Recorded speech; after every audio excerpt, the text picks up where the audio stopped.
I was really excited to see where the story of Gunvolt was going to go after ASG2, especially for Copen.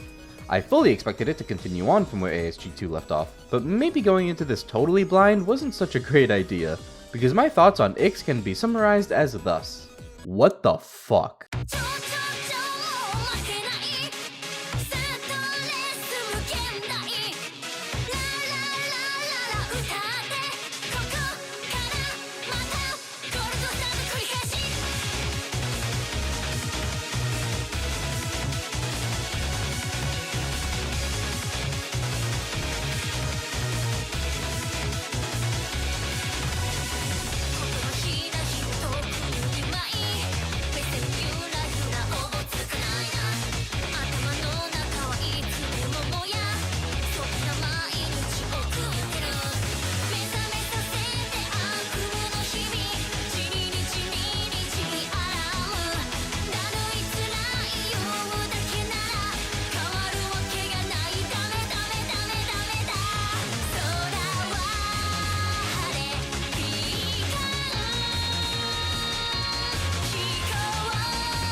So first things first, this game seems to take place in a totally different timeline.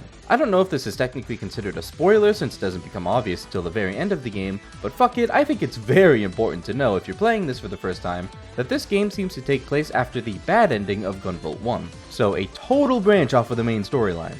And while yes, it very much disappointed me that this wasn't a continuation of Copen's story from 2, ASG3 still exists, so maybe that'll continue the main storyline. I mean, that seems pretty intuitive from the naming convention, but trust me, I learned the hard way from No More Heroes that isn't always the case. Regardless, maybe that was the purpose of the uhhh series all along. Uhhh is in this different timeline, and Azure Striker Gunvolt is in the main one, or the good one, or whatever you want to call it. So, as much as I want to rag on the game for putting my hopes and dreams into the ground, I will be more looking at it from the lens of accepting this alternate storyline and just seeing how well they pulled it off. The basic story setup is that 100 years after the events of Gunvolt 1, specifically the bad ending, Adepts have totally taken over as the ruling class of the world. Humans aren't even called humans anymore, they're called Minos, and Adepts despise them. They want them all dead, plain and simple. Sumeragi rules the roost. But there is one man who stands up to Sumeragi, one man who fights tirelessly for the humans, eliminating Adepts left and right and protecting the oppressed. That man is known in legend as the Luminous Avenger X. The individual in question is, of course, Copen. Thinking back on it, I actually find the story setup here to be pretty insane, since the previous two games characterized Copen as just hating Adepts and wanting to slaughter them all. In the context of those games, it obviously comes off as a really bad thing, it's just straight up genocide. The story of this game completely turns that on its head. Don't get me wrong, he's still exactly the same, but that's the point. It's the context that's different. Now, Copen going after all the Adepts is seen as a good thing since they're now the ruling class and the oppressors. So, red flag number 1. The story is practically designed to not explore Copen's character at all. He can just keep on doing what he's doing and it's cool. The intro stage has Copen chasing down a Sumeragi adept known as Blade, and in the process he stumbles upon a human family, a group of siblings who have long since lost their parents, and after helping them, stays with them throughout the course of the game. The oldest among them is Kohaku, the main supporting character, other than Lolo of course. They then proceed to do almost nothing for the entire rest of the game. Copen, on the other hand, goes on all kinds of awesome missions, such as going to the store. Yeah, I'd like to check out, please. Most of these missions are in serious business though, like investigating some nearby Sumeragi activity. Copen actually does have a specific goal in mind though, to track down a mysterious weapon that Sumeragi is using called the Butterfly Effect. He obviously knows what it is, but refuses to tell anyone, not even Kohaku, and so the player doesn't get to know either. After some generic missions and encountering Blade once again, who seems to react really weirdly when Kohaku is mentioned, I wonder what that's all about, not like Kohaku just mentioned her long thought to be dead sister or anything, Copen finally finds the password to the Butterfly Effect and heads to its location. That's basically the whole story leading up to the finale. There's not much substance, and as usual, of course, I will save the spoilery finale stuff for the end. Yeah, the story of this game feels very empty. Maybe that was by design to complement the war-torn, more somber atmosphere of the game, but that's probably giving it way too much credit. There just really isn't much going on. And you don't get that much quality time with the siblings either. The talk option is still there in the menu as usual, and there are some pretty entertaining conversations with Kohaku and the kids, but that's all there really is. Nothing in the main story that gets you accustomed to them. No real progression from who are you to we're close enough to banter now in these conversations. As much as the in-stage dialogue in the previous two games can get a bit annoying at times, I really do think it goes a long way into making these side characters feel like they have much more of a presence. And that dialogue is completely gone in this game. I mean, it makes sense given that the kids don't really have a way to communicate with Copen during missions, and definitely don't have any navigation skills, but it makes Copen feel more disconnected with them. Add that to the fact that there's not nearly as many cutscenes or dialogue in this game as there were with the others, and you get a cast that just doesn't really do it for me. I mean, this game has the exact same amount of stages, excluding the special missions, as Gunvolt 1, but somehow manages to feel a hell of a lot shorter. There is some natural replayability as usual through the scoring system, but that's it. I can save a lot more of my thoughts on the overall story for the end of the video, since a lot of them hinge on the finale, so what about the gameplay itself? Copen is still Copen alright, which is fucking awesome. His mechanics work the exact same way. The new weapons you get from the bosses are also generally pretty good too. There are a couple that are far more useful than all the others, at least in my experience, but I feel like that's how it normally goes. The Anchor Nexus is absolutely insane during stages since it can automatically lock onto close enemies and turns your dash into a damaging attack that hones in on them, meaning you can just effortlessly dash from enemy to enemy and just kinda slaughter them, which is pretty fucking fun. And for bosses, there's just a nuke. The bomb weapon, Photon Detonator, is nutty against bosses and actually just kinda shreds them. Maybe the trade-off is not being able to fucking see them because holy shit! The other weapons are really cool too. There's spinning blades, a cool cape thing that's useful for like 2 things in the entire game, an energy spiral that just, I think tries to give you a little more mobility by pushing you up in the air. This turns out to be a hindrance much more than a benefit, so I never really wanted to use it. A chargeable projectile that's basically just the prism weapon from ASG2, and Darkness Trigger. I never fucking used Darkness Trigger. It's supposed to be like a super mode you can use, but I always kind of forgot it existed because the game is easy enough without it, and you don't even unlock it till halfway through the main stages. It constantly depletes your health bar after a few seconds without tagging an enemy, but it seriously ups your attack power and also makes the weapon gauge infinite. You also automatically use the equipped EX weapon when attacking tagged enemies. The only way out of this mode, as far as I can tell, is using your special skill. And speaking of, yes, while Copen's gameplay style is exactly the same, which is not a bad thing, his gameplay is awesome, there were some decisions made in this game that really don't feel all too great. One of these decisions is regarding his special skill, which again is the same as in ASG2, Shred Storm. What he doesn't have, however, is his other special skill from that game, the healing skill. Instead, there's an upgrade you can get that automatically heals you whenever you use Shred Storm, so you can no longer attack and heal separately. This completely tanked the functionality of Shred Storm. It literally just becomes the heal button, instead of how can I use this to damage the enemies at the optimal time. The optimal time in question is, of course, as the final hit of the boss for extra kudos. Maybe that could be seen as a skill issue, since this actually forces you to be good at the game and not need to heal before using the skill, as you would normally. But if you're going for score, getting hit resets your kudos anyway. That's your punishment for not playing perfectly. If you need to heal, you don't have kudos, unless you're playing on Gutless, but you don't do that if you're going for score. And if you don't care about score at all, like I didn't, since the game gives you no incentive to get a good score whatsoever besides the inherent fun of it, this mechanic feels really weird and not as convenient as these things just being separate skills like they were in ASG2. And just to be clear, I only stress the lack of incentive for a good score because the previous games did have a tangible incentive. Obviously, the existence of a scoring mechanic at all is already an incentive, as there's a lot of fun to be had trying to perfect the gameplay and going for the highest ranks. But comparatively speaking, ASG 1 and 2 had actual rewards for you if you managed to get higher ranks, mainly in the form of more material drops at the end of the stage which you could use to craft equipment, also in the form of extra challenges for each stage, which included getting certain ranks that gave you more rewards for completing them. And of course, those sweet, sweet achievements. Yeah, none of those exist anymore. The achievements are pretty simple, and there aren't any extra in-game challenges for stages anymore. You just complete the stage, and that's it. There are, however, collectibles to get in the form of these golden emblems. There are 4 in each stage, and you get extra kudos for each of them, and a lot of extra kudos for getting all of them. Again, I didn't care much about score, so if this is whatever, it kinda just seems like a neat twist on how you obtain kudos in addition to the normal system. And the gear system no longer exists either. Yeah, this one kinda hurts. Instead, the only currency is just the standard one, aka money. No extra parts to obtain or anything. I know I complained a lot about needing extra parts in my ASG1 video, but somehow this change just kinda sells the emptiness of this game a whole lot more, despite it literally just being more convenient. As for the gear that is here though, it's all pretty basic. There's not nearly as much of a variety or room for customization as there were in the previous two games, which is really disappointing. You can toggle all of these effects on or off at will though, being able to have as many of them or as few of them on as you want, which is pretty nice. I turned off Probation and Anthem right away, as I was never a big fan of those. Okay, so a lot of the surrounding mechanics are just not really there, but what about the stages and bosses? I was, at first, pretty disappointed in the stages themselves, if I'm being honest. I thought, this is Copen we're talking about, to really utilize his mobility, these have to be pretty different. And they kind of are.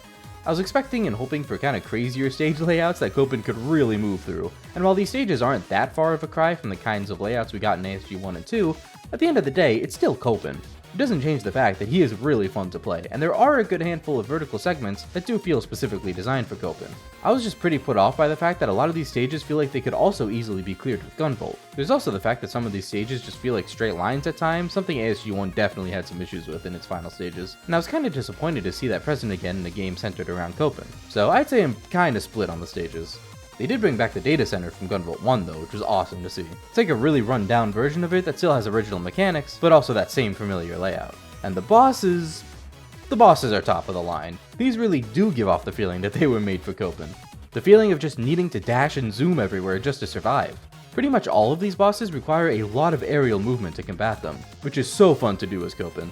After ASG2, I was just waiting to fight these things, since I knew they could be designed around only Copen instead of having to accommodate two different playstyles, and they definitely delivered on that. I think my only real gripe with them is that they have a much more Mega Man-like approach to weapon weaknesses. In ASG2, the most that would happen in regards to weaknesses is that the boss would just take more damage from it. In Ix, much like many of the bosses from the Mega Man series, some of the bosses will be absolutely crippled by their weakness, like Rebellio and Bacto being completely interrupted by it, making it possible to just spam the weakness and not let the boss get a singular attack in the entire time other than their special skill. Insert Spark Mandrill joke here. Of course, you could just not use the weaknesses, but the fact that this is a mechanic at all is just kind of silly, honestly. But these bosses are absolutely a treat. And with that, let's see what the finale has in store for us. This is where things get spoilery, so skip to the timestamp displayed if you want to avoid that. The final 4 stages begin with an attack initiated by the Adepts against the humans in Copen and Kohaku's area in the form of Big Ass Lola. The first stage of the last act is just a boss fight against Lola expanded. The second stage is kind of the real last stage gauntlet, and waiting at the end is Blade, yet again. This third Blade fight is where we learn who she really is. She's fucking Kohaku's sister. Anyone could have seen this coming from a mile away. Kohaku talks about her sister a couple times, and then Blade reacts weirdly to Kohaku's name, and also Blade is clearly a girl. I don't know why the game tries to pass even that very fact off as a big reveal. Like, they literally saw this design and heard this voice and went, yeah, that's a guy, right?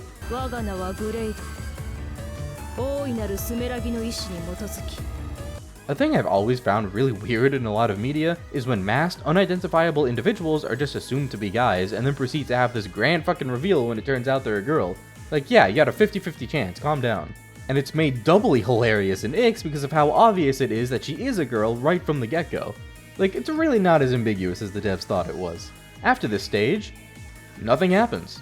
No, like, I mean, there is no cutscene or anything. It's just on to the next stage, which, Kohaku just got her long-thought-to-be-dead sister back? Shouldn't there be, like, something? No? Okay. I don't think I actually hit talk in the menu after this stage, so maybe there was something there, but moving swiftly along then. The third stage is the first part of the boss rush, squaring off against the first 3 Adepts again, and at the very end of the stage, you get the second big reveal, the butterfly effect. The weapon Copen has been going after is none other than his own sister, Mytle. It's actually her brain that's been kept alive for all these years and forced to do Sumerangi's bidding. It's actually super tragic, as she's literally begging for him to kill her and thanks him once he does. This could have had a huge emotional impact, if it wasn't rushed to all hell. I've heard people say that you need to play Azure Striker Gunvolt 2 before X1 to understand some things, which makes sense, that game came out before this one, so why wouldn't you? But I imagine this scene is why people say that, and I kind of get it. Without ASG2, you would have no idea who Mytle is at all. But to be honest, even with that context, this still feels super sudden. Mytle is not mentioned at all in this game, and even knowing who she is from ASG2 does not help the fact that this has zero impact whatsoever. Actually, the context of ASG2 might make this even worse, because that game kind of sets up a new beginning.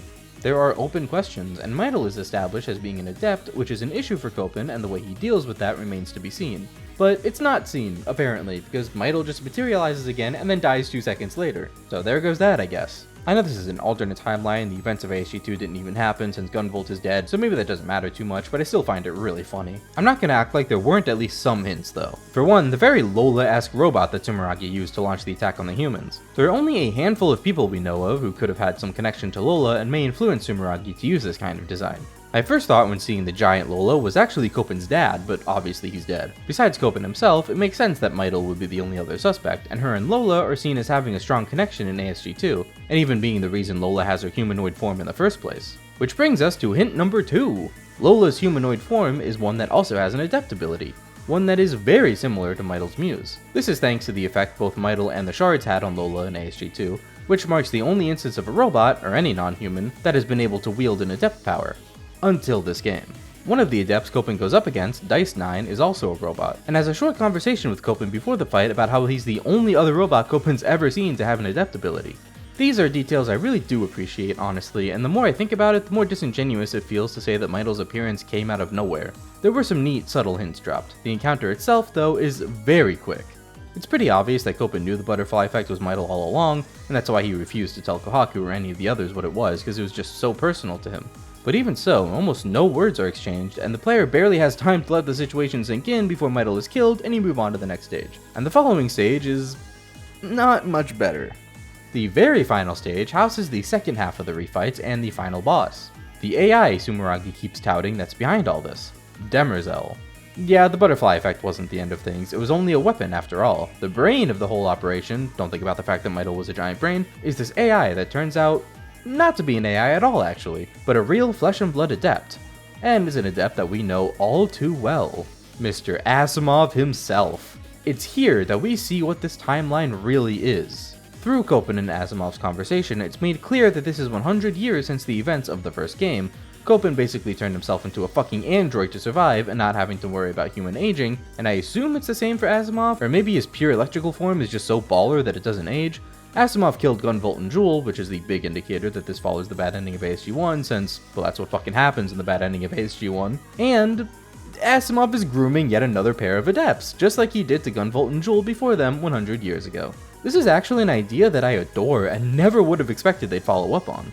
Asimov's entire game plan in ASG1 was to nurture this electricity adept / muse adept relationship and basically groom them into helping him with his plans. I think he even comments on having to start over after this plan fell through with Gunvolt and Jewel due to them refusing and making him kill them. And now we see that he did indeed start over, using 2 new adepts, Blade and Mytl. I think this is such a cool idea, too bad it was all crammed into 2 singular boss fights. This is mainly what I mean when I say the game's story is clearly rushed. Despite how cool the idea is and how much of an emotional impact it should have on Copen, it feels like it has no impact at all.